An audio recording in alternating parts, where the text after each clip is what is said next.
Tight ship here. Calling the meeting to order at 4 o'clock. This is a meeting of the Cape Cod Gateway Airport Commission, January 24th, 2025. Calling the meeting to order. The meeting of the Cape Cod Gateway Commission meeting is being recorded and broadcast on the Town of Barnstable's Government Access Channel. In accordance with Massachusetts General Law 30A, Section 20, I must inquire whether anyone else is recording this meeting, and if so, please make the presence known. And I don't think anybody is. Roll call, please. Certainly. Chairman Flores is not present. Vice Chairman Gio is not present. Clerk Weil? Here. Commissioner Beerworth? Here. Commissioner Daly? Here.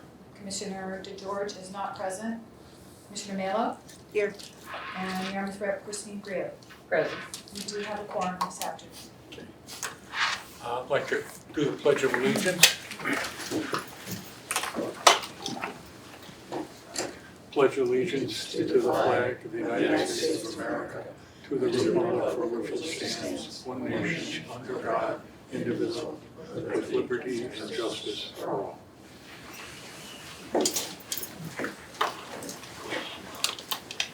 That brings us to the minutes of the previous meeting, which was the December 17th, 2024 meeting. I assume everybody's had a chance to review that. I make a motion to approve the meeting minutes as written. Seconded. Any comment or discussion?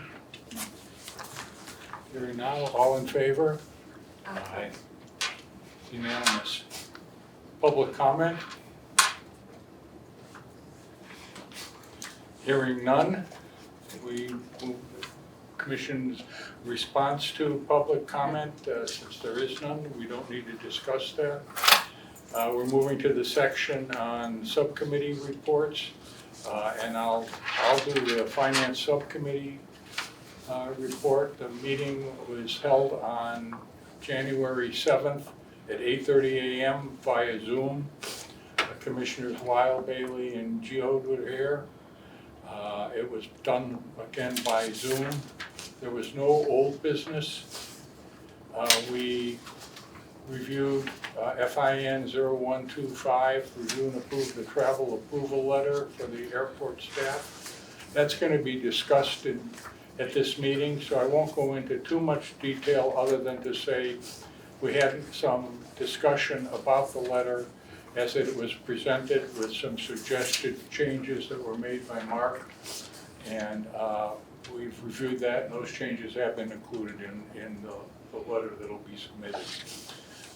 Moving on to FIN 0125-2, review and approve the cooperative service agreement between Cape Cod Gateway Airport and the United States Department of Agriculture, USDA, Animal Plant Health Inspection Services, Wildlife Services.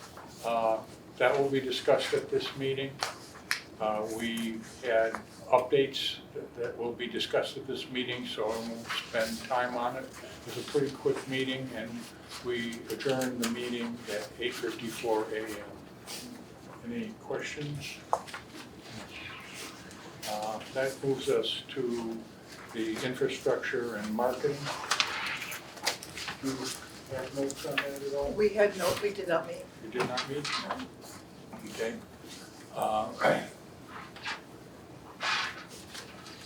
That moves us to the new business, and it's COM 0125-1. It's the motion to approve the travel approval letter submittal to the town manager for 5 staff members to attend the live fire training and 1 staff member to attend the UC Davis Noise Symposium. The sponsor is the Finance Subcommittee. It may be acted upon. May I have a second? Seconded. Okay, discussion.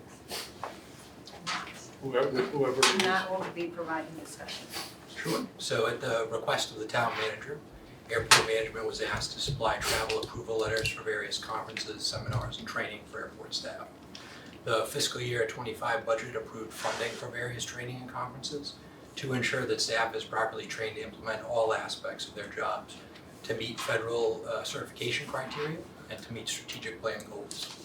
So airport management has approved the following training. 5 airport operations department staff members will be attending the annually required live fire training to maintain their currency with Part 139 requirements. That'll be in April of 2025.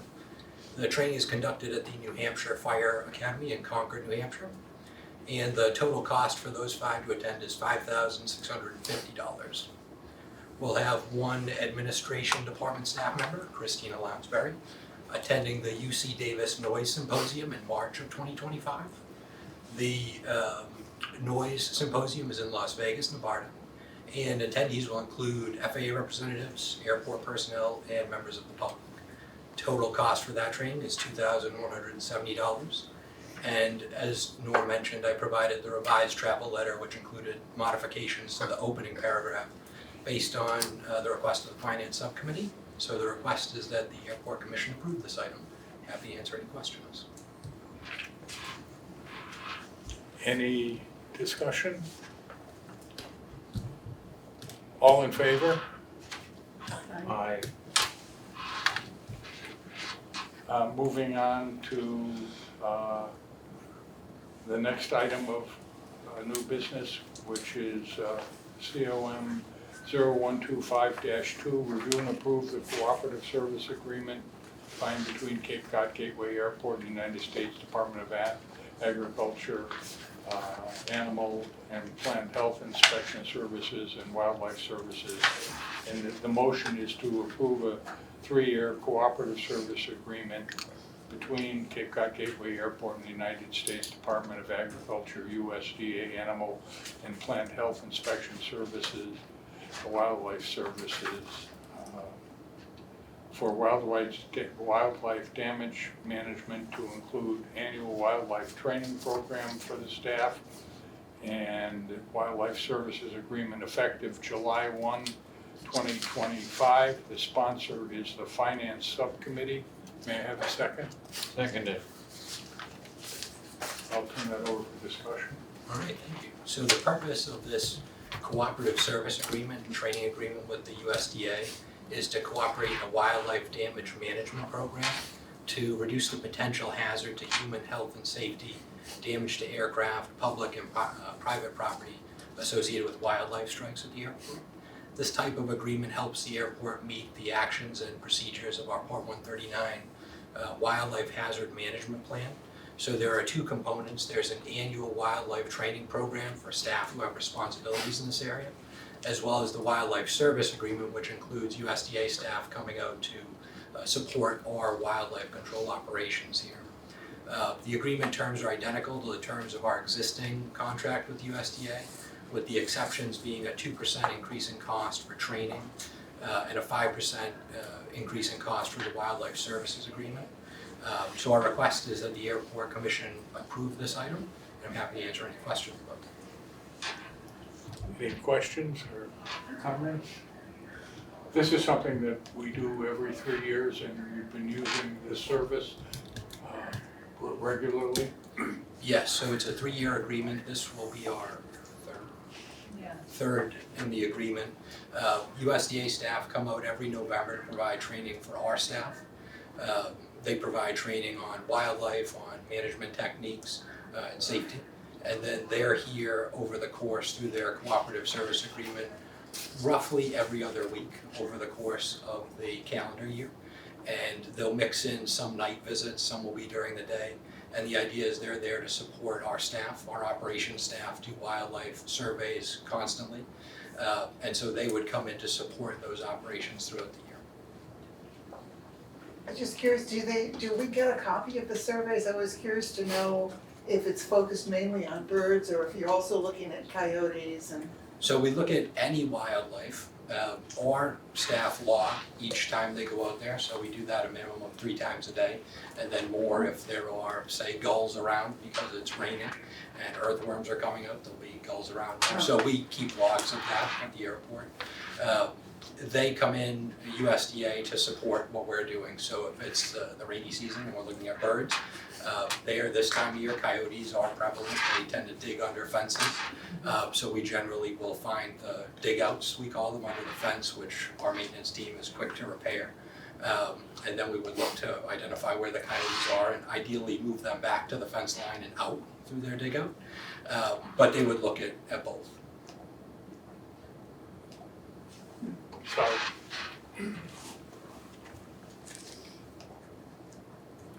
Just out of curiosity, the fence is what height for the coyotes? So the fence is 8 feet tall. It with is 8 feet. with 3 strands of barbed wire.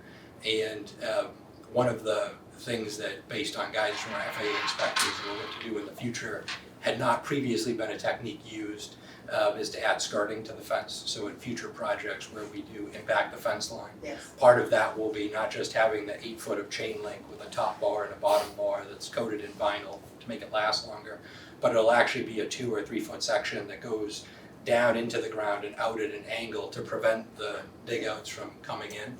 Generally, when we find those, we backfill it with dirt and then old concrete or asphalt chunks, rocks, Oh. to try and make it, less advantageous for the coyotes to want to dig where they were before.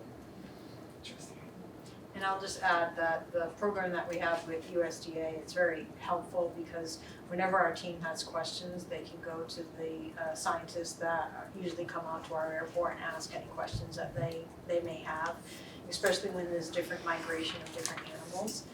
We know that sometime in the September-October timeframe, we're gonna see, turkey vultures that are gonna come around. Or at different points in time, different birds of prey that we'll see that come to the airport. So it's good to at least have that knowledge and know what their feeding grounds are, so that we know how to disperse them if we need to on the airfield for the safety of the flying public. Thank you. any other questions? I'll call a vote. All in favor, signify by saying aye. Aye. Unanimous?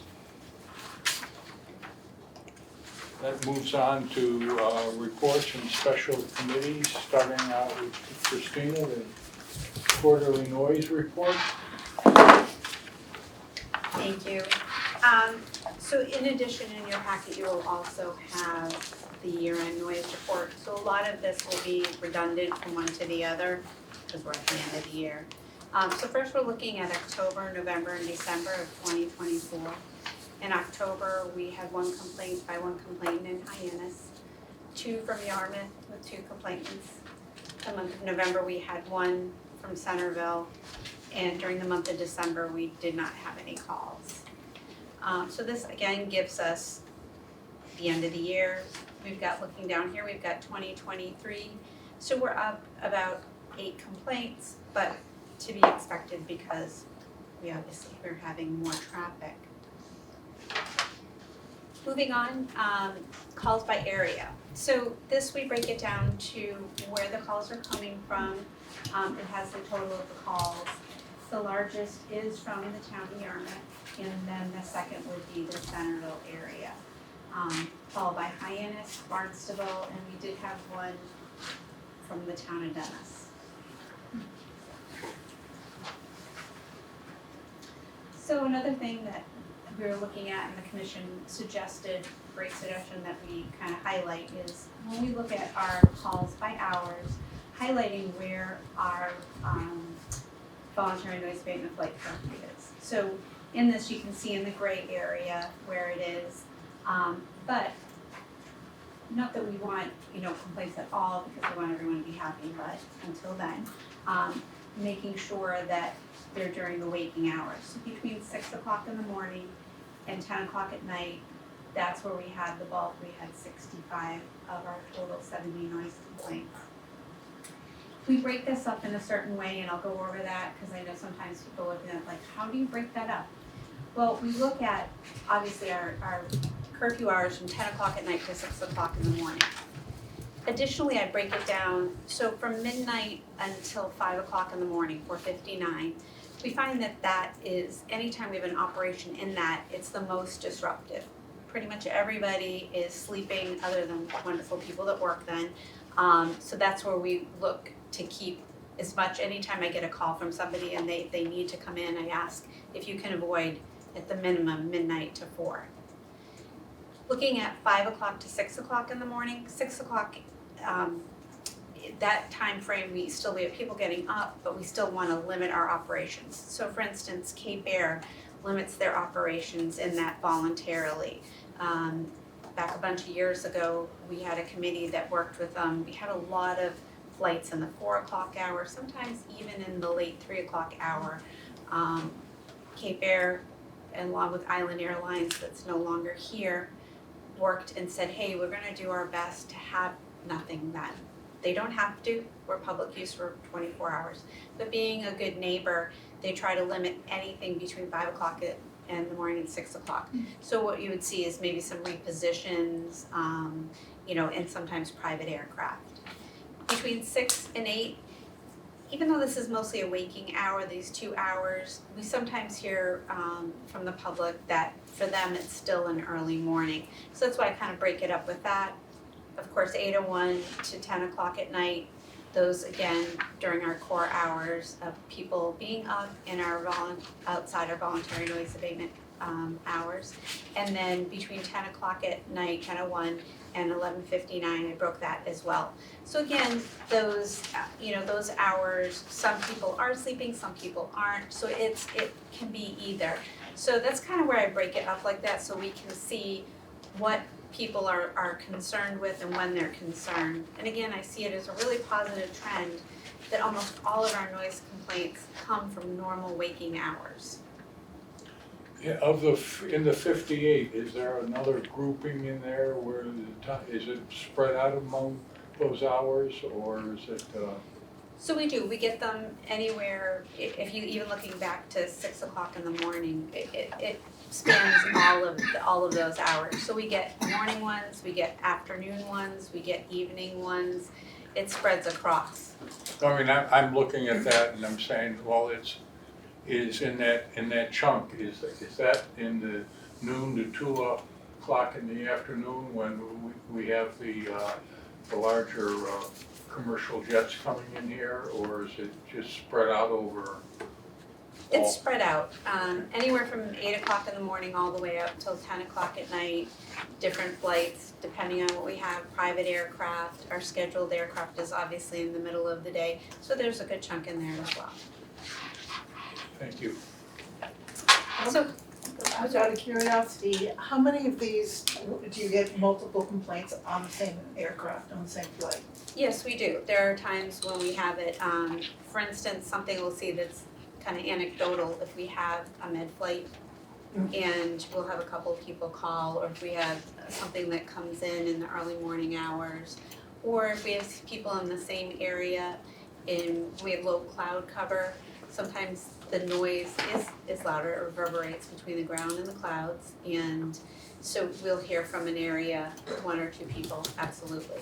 Do you treat that any differently? Those are each individual, I call them, I let them know what we find, so other than logging them separately, no. Thank you. The next up, we have our calls by month. As you can see, is pretty spread out, pretty much, we see, which we expect between May and September, we have more operations and our complaints are higher during those timeframes. And this is operations versus complaints. So as you can see, it peaks up in the summertime for seasonal. We're gonna see more air traffic, this is when we have our larger air carriers. So the complaints are commensurate with the operations. And then this one looks at monthly operations from 2023 and 2024.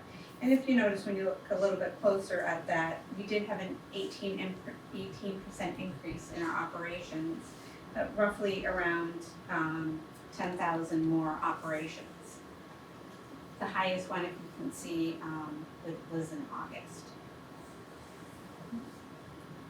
So the 2 charts that we, back in the October meeting, the commission asked, oh, that's weird.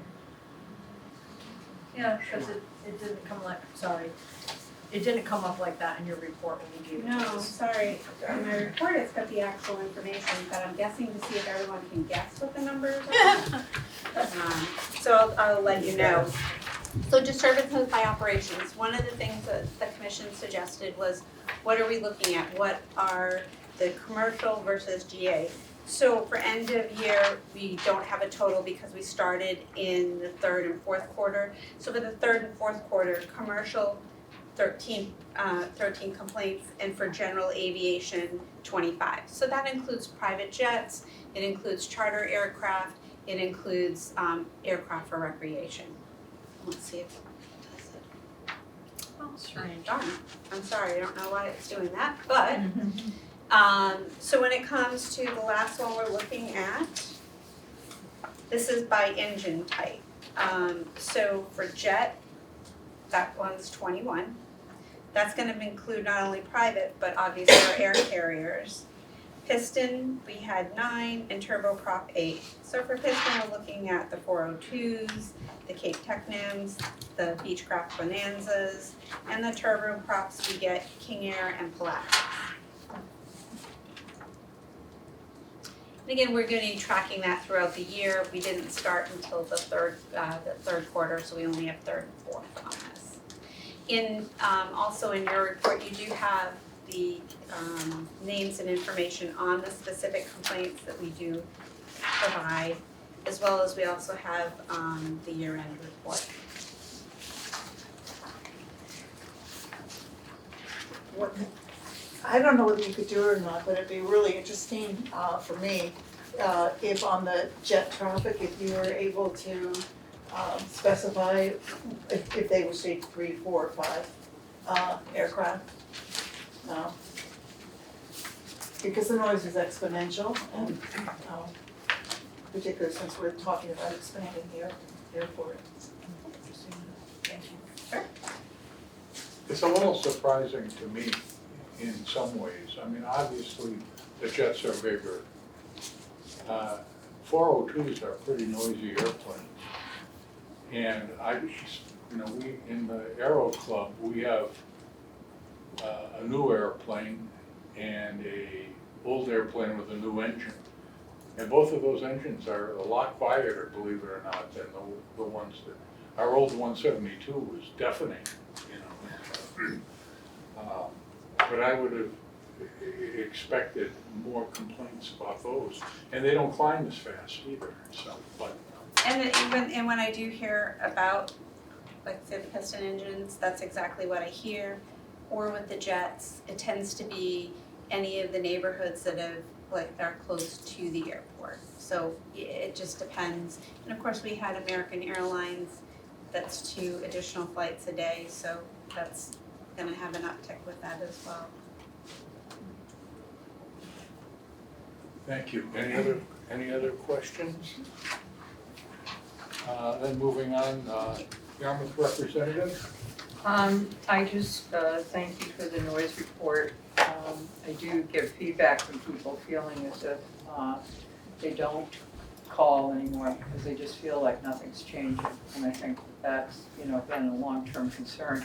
And I do see that you're going to address a little bit later on here the whole issue of the flight departure and procedure analysis. And I think it's interesting when you take a look at where the percentages of the issues are, it's around the general aviation, which then really talks about doing better public education. I think the commercial airlines probably understand a lot of the flight tracks and that, but as I said, I've seen planes in places like, in all these years, I've been in the Cape since '81, flying, literally up Glenwood Street and turning in ways that I've never seen before, obviously small planes. And so I think that the procedural piece and then how that public, sort of the public awareness for flight people is going to be very, very important on that, particularly since it appears to be that the issues are around general aviation. But I know you're going to do your update later, so because that's usually what I'm asked by the town administration to ask you about is the status of that. So I'll leave you to answer that later for me. Thank you. one question, Christina, I don't know whether this would be possible or not, but when you come back from the noise symposium, could you make a presentation to us on what you've learned and? Sure, Do you think that would be interesting? Sure. If you like, then in April, I'm here with my quarterly noise report, so I could marry it with that, or I could come to the March, either one is fine. Right. The other thing that I will mention is that there continues to be a lot of concern about, given the different kinds of engines and things like that, and the older planes and general aviation, about what the jet fuel emissions are. Given, as I said, there's been studies at Logan, there's been studies at Hanson, there's been studies in a lot of places, very much worrying about the environmental contamination. And given that we're sitting, by the ocean with ponds and other things around us, that's been a real concern out of a lot of people in talking about it. So that's the other part of it. Thank you. I encourage you, when you get people that, have complaints, but they say they don't wanna call, I encourage you to encourage them to call. Trust me, I try. Because when I was running my company, I did not like getting complaints. But you can't fix things that you don't hear about. Yeah. Exactly, I agree. And, That's what I've told people. and I'm pretty familiar with the general aviation community. And, I'm always impressed with my associates and their interest in, noise sensitivity. Sure. Every instructor I've ever had out of this airport, and every airport that I've had instruction at, and I have a high ratio of instruction to actual regular flying. They're always sensitive to it. It's part of the DNA of the training process that I've been part of at any rate, so. Right. Thank you. Any other? That moves us on to updates. Normally what we look for is the most important thing, but starting out with the strategic plan, any feedback on that? Updates on that? I know we've gotten through second round.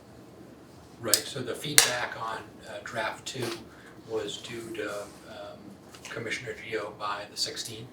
And based on the last information he provided, we expect that version 1.0 would be issued by the 23rd, later this week. And we have not heard any different on that. Obviously, he's not here today, but we do still expect that as the case.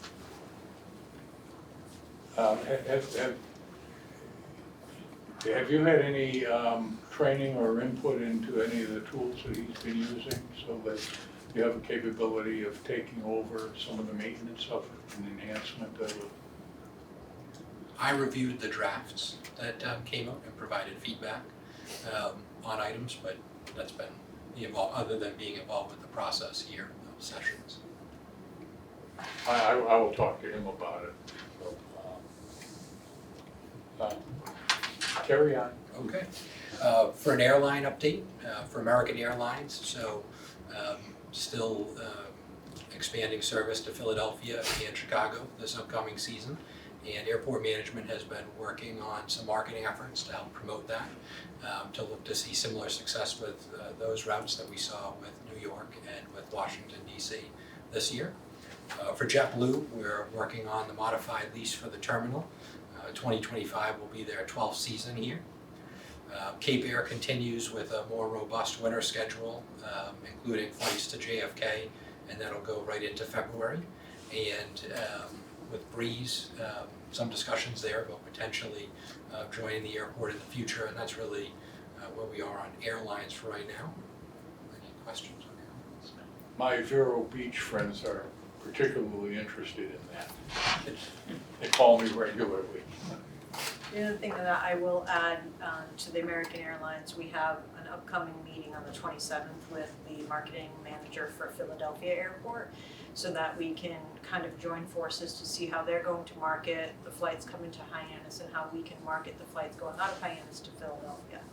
I know that their goal is to market the fact that a Philadelphia stopover can add any of our community members to get further west, but it is also a good location for our community to go directly to Philadelphia from here for any international flights.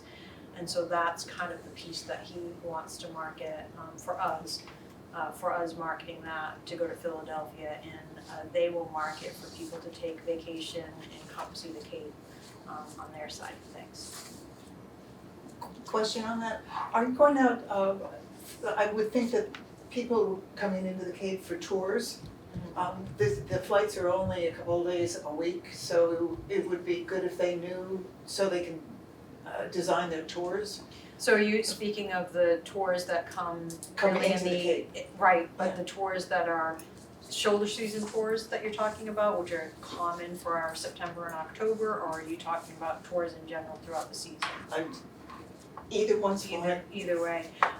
We would have to reach out to those folks, and I can talk to Pierce Cote about connections for that. They're coming up with a plan for us to look at radio, TV, advertisement in this area, but we haven't reached out to any of those types of users such as tour groups, but that's a good point.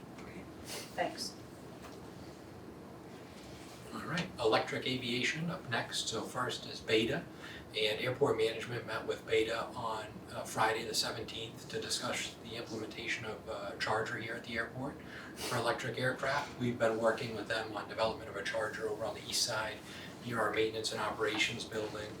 We continue to work on that, but we also expanded the conversation back over to this side of the airport to look at the potential for a charger to support future commercial operations in the proximity to the terminal. So we'll continue those conversations and keep the commission up to date on the progress as how that goes. So kind of two tracks there for electric aircraft chargers at the airport with Beta.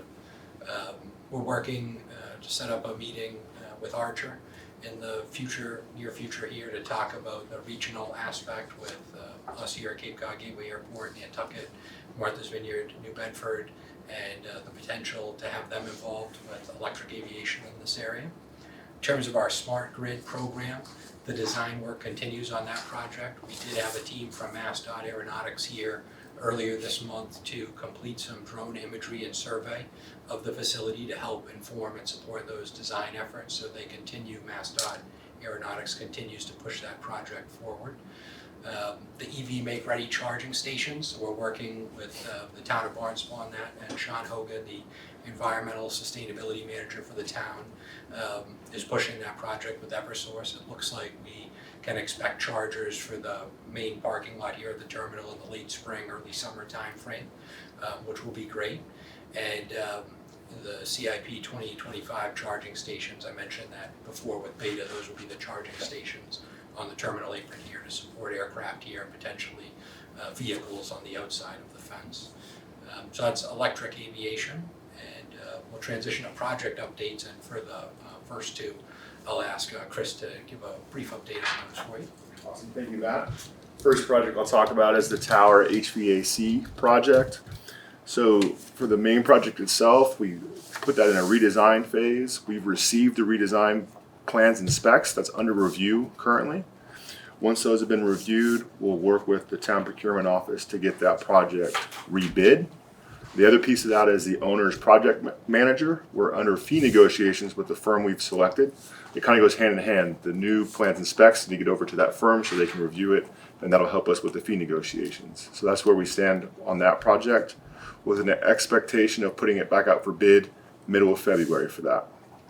The next project I'll speak about is the ARF maintenance facility floor drain project. We're still in preliminary exploration for the design, so looking at the floor drains and trying to do some sampling of things to figure out what our next steps will be with that design.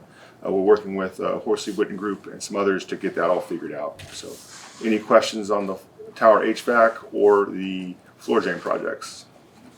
Thanks, Matt. So for the flight departure procedures analysis, I provided my feedback to the team for scope of work modifications for them to make. I just added that note, Chris, that you mentioned about the GA educational piece, so I'll just chat with them about that, about adding that. So just waiting to hear back from them about modifications to that scope. We may have to go back to the airport commission and to town council to get approval for that planning project as it was in our CIP or on our radar until it was recently brought up by the town of Yarmouth. So, and we'll go through that process once we have a completed scope of work. Any sense of timeline? Well, I just have to get the completed scope of work back from them, and then I need to get on the agenda with the town council, which shouldn't be an issue for us to do.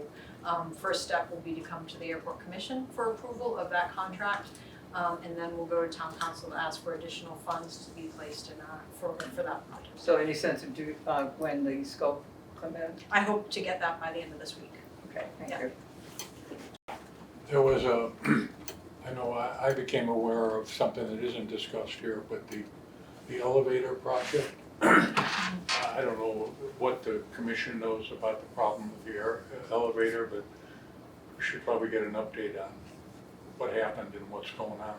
Sure, so the elevator in the tower on Sunday, the 26th of December, I believe, 29th of December, in that time frame, was reported to us to be out of service.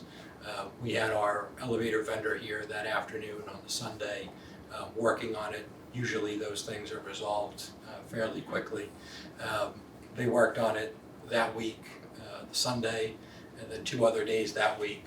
Were unable to resolve the issue. We then had to order some parts, so we've been going through, obviously that building is very tall and everyone works up at the top, but 5 flights of stairs for the elevator plus the stairs from the top elevator landing up to the cab. So it's imperative that we get that running. We've been pushing our vendor through that, working with them, and they've replaced multiple parts at this point. Obviously there's lead time for those to come in, but relays where it started, filter and contactor for the power.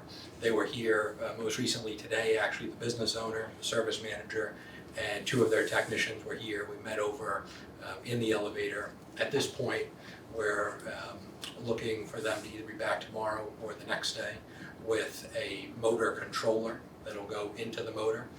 When that building was constructed, it was constructed obviously from the ground up. Before they put the cab on the top of the building, they installed the elevator and all of its components.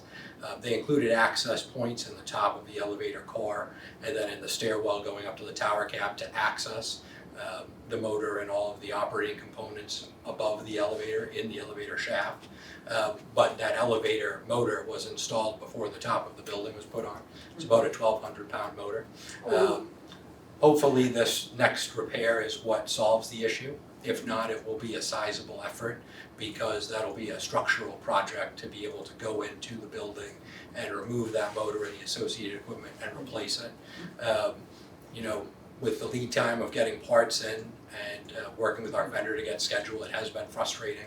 We've been working to keep the tower manager as well as Midwest ATC that operates the control tower up to date on what we're doing and move it forward.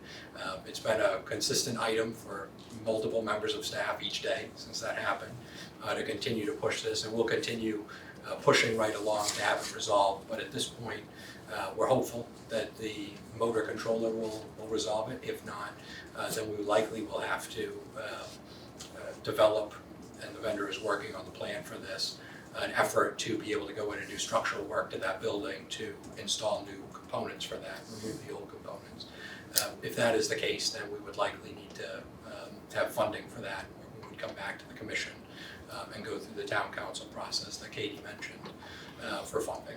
Is this a case like the air conditioning heat system where the parts are very unique as opposed to something that would be more standardized? If I remember correctly, with the HVAC system that is in there now, everything is kind of unusual and wasn't as standard, and making parts availability difficult to get. Matt knows this issue more intimately than I do. I think it's more of an access than scarcity of parts. It's mainly access. There is some level of the parts. The motor it comes from Europe. It's a specialized component, and the motor cannot. It's not like you just take the motor. And I know this would be complicated in a car, but you take the engine out, put a new engine in, reconnect everything. When you change the motor in an elevator, all of the associated components have to change with it. So it's not simply that 1,200-pound motor, but it's all of those pieces. So it's both parts. One is the access to get there. The other is the system that was used. It was probably bid at that time. They picked that portion.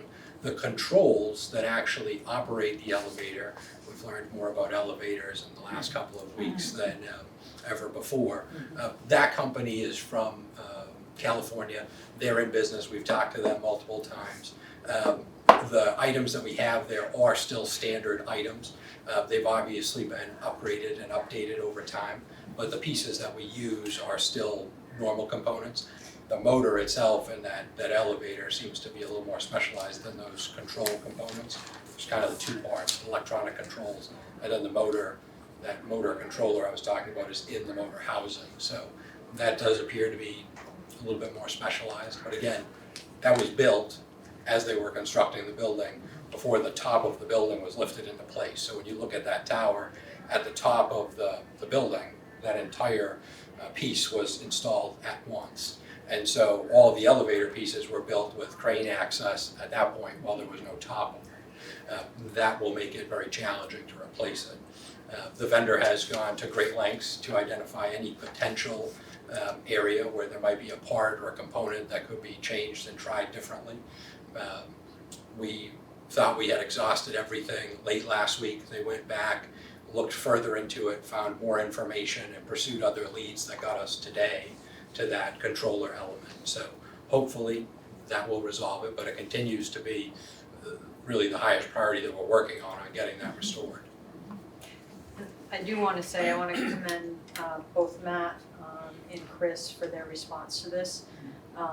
Knowing that we have controllers that need to get up to the cab, it's critical infrastructure that we have at the airport, and it's not for lack of trying. Matt has been on the contractor a couple of times a day to make sure that this gets fixed. There's been a lot of hours spent on this one elevator that we're trying to get brought up to speed.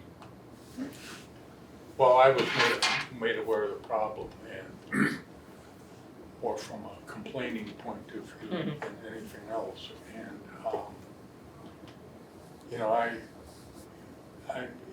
it's very easy to look back and criticize design things, but I think as we go forward and we get involved in designs of things, we need to be thinking of whatever it is we're putting together. How do we fix it down the road? And every experience I have that involves, whether it's a boat or an airplane or a car, and now an elevator, changing a motor is never a good thing. No. And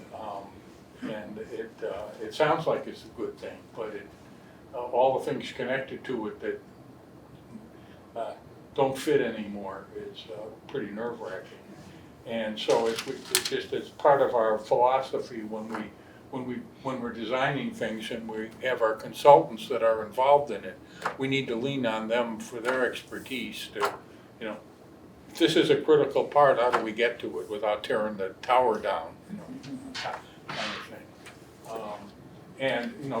The other thing is, I assume that the elevator is inspected regularly, and preventative maintenance gets done and all that other stuff. So these things just happen, and it's unfortunate. Yeah. I will say that as part of the process for the HVAC replacement, we know that the systems and parts that we got there were very specialized for that unit. I know Chris and Matt have been very diligent on making sure that the specifications include something that's a little bit easier for us to maintain in the future. But I'll also say that, sometimes we go after these projects and we have grant funding that's coming in. And oftentimes the grantors will only pay for a certain amount. I think as an airport and as a commission, we need to think about, do we want to spend a little bit more to have those redundancies in place? And we really need to think about that. These are facilities that we have that are here for a long time. Both the tower and the terminal are 12 years old, and we're already seeing problems with some of the infrastructure that we have in place with these facilities. And it really comes back to what was installed originally. Maybe we didn't look at redundancies at that point in time. None of us were here when that was installed. But we have every effort now as we're looking at replacing some of these systems to, if we're gonna put in extra money to be able to make sure that they last a little bit longer, maybe we need to consider that. As a guy who always complains about spending, you'll never get an argument with me about doing that Okay. approach. Thank you. Thank you. Anybody? For the environmental assessment status, so the final environmental impact report for the master plan projects, we received the certificate from the state, the MEPA office, and right now we're waiting for the NEPA, the national certificate, and feedback on that. For PFAS, public involvement plan update, so our next status report is due April of 2025. And our next public informational meeting is planned for November of 2025. Date and time will be to be determined on that one as we get a little closer. And then final update for upcoming events, March 2025, March 21st and 22nd will be our Scout Sleepover, the night in the terminal. So we're always looking for volunteers. Norm, I know you did a lot of flight planning in a couple of those, but that's a very fun event. It's a Friday evening. I've already contacted my doctor for my supply of Valium, so I will be there. That event is a lot of fun. A lot of the tenants get involved, and those scouts are here really Friday night through Saturday morning, and it's an action-packed time, probably including when they're supposed to be sleeping in the TSA checkpoint. But we turn the lights out and hope that they get some rest in between all the activities. Maybe some of our counselors would like to attend and be part of that. It is a hoot, I'll tell you. It's a lot of Do the fun. people who volunteer stay there all night, or do they get to? No, we get our sleep. Oh. For a couple The parents do hours. not. But it's a highlight that Matt and I have always enjoyed, because for maybe 25 kids that are present during that event, you'll get one or two that really are interested in aviation, and maybe you look back 10 years, or look forward 10 years, 15 years from now, and they say, oh yeah, there was that time at the airport when I slept over. Who knows? Yeah. Well, when we all want to look forward to the future, it is quite rewarding to see these young people. And then you think about yourself and what the hell was I doing? Because these, even the ones that aren't as interested in it, they're amazing young people. Really. And I never had kids. I have godchildren, but I'm always surprised. It's a wonderful experience. Yeah, even with our interns that we have, I'm so impressed by the students that we've had come out of Monomoy and Barnstable High School. They've been kind of just a fuel for the fire to initiate more conversation about aviation. Case in point, Caden, who is here from Barnstable High School, to see him being able to go up with flying with you, Norm, and the folks from the club, and seeing that smile on his face, and having him be able to take over the aircraft and fly it himself and have that experience. He's also been working with Chris and with Matt and myself to get a lot of our experiences, discussion about our experiences. Matt's been giving him flight training and ground school 101. And these are things that this young man walks out of this building and he talks about his experiences here. In fact, he just did a presentation to 8th grade students, I believe, as part of his overall career, as part of his overall career of choice, which is aviation. And he talked about his internship that he's doing here at the airport with these younger students and what he's learned and his takeaways from this. And I was impressed by his takeaways, and you can tell that he's really learning something. We're providing a service to our students on the Cape. That's what we're doing.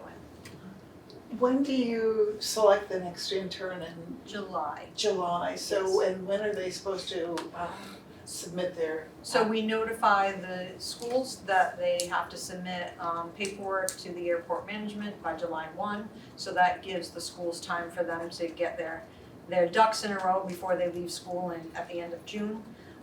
They get documentation into us by July 1, and we make a selection by August, so that they know going into their senior year, we only select seniors.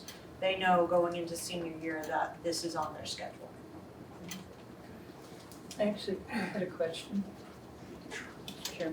I just wanted to go back on the PFAS. What's the story, because I mean, there've been various dialogues and things going on between the fire training facility and you in terms of status and work and that. That thing, everything got coordinated, or what's the status So on the we mobile meet, piece? we meet on a monthly basis with the Barnstable Fire Training Academy to see where they are on their analyses. We will be installing additional wells on the airport site to kind of bracket some of the holes that we've had and some requests that have come in basically from that last meeting in November. Right. There's a request for more monitoring wells to be put in, and so we're putting those monitoring Where will wells. they be located? They are located, I don't know all of the sites, but north of the mitigation site. And then we have south of that between Maharwell and Yarmouth Great. The ones for the last week of January are just the ones to the north of the the mitigation site. site. Yeah, that's the first step. Okay. But we will be including the Yarmouth, between the Maharwell and Yarmouth. That was a request by one of your residents, I believe in your neighborhood. But also I know our town administrator was interested in Yeah. it too, so. So we're still working with them, so we have advanced our data a bit further than they have advanced their data, so they are utilizing a lot of our data, so they have requested that data of our on-call consultants to get that information, so we've been working through that process with them. So these monthly meetings that we have just really help them to say, this is where we are, maybe this is the additional information that we need from the airport. They're doing more in-depth studies of the groundwater to understand exactly how the groundwater is moving from their site through our site and to the Mahar wells. So, and they're almost done with that analyses for that. But I think because they're still in phase 2, you're gonna hear more from them. We're at phase 5, they're at phase 2, so you will hear more from them as they go through their process. Okay, thank you.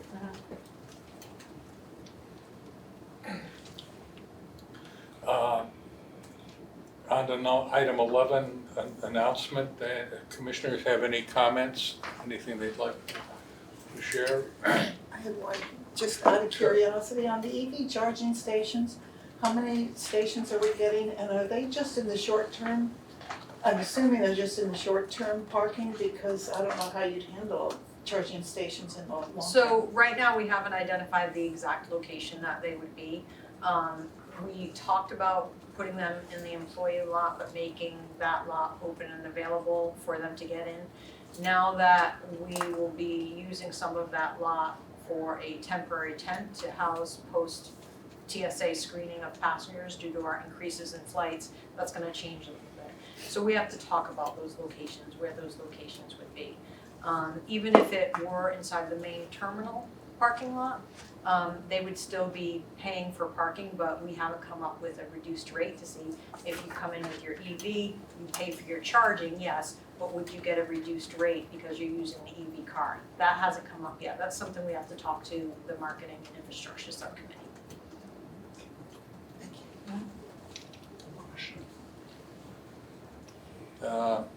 Matters not reasonably anticipated, I don't think there are any, which means a motion to adjourn. So make a motion to adjourn. So moved. The next meeting is February 18th. All in favor of adjourning? Aye. Uh,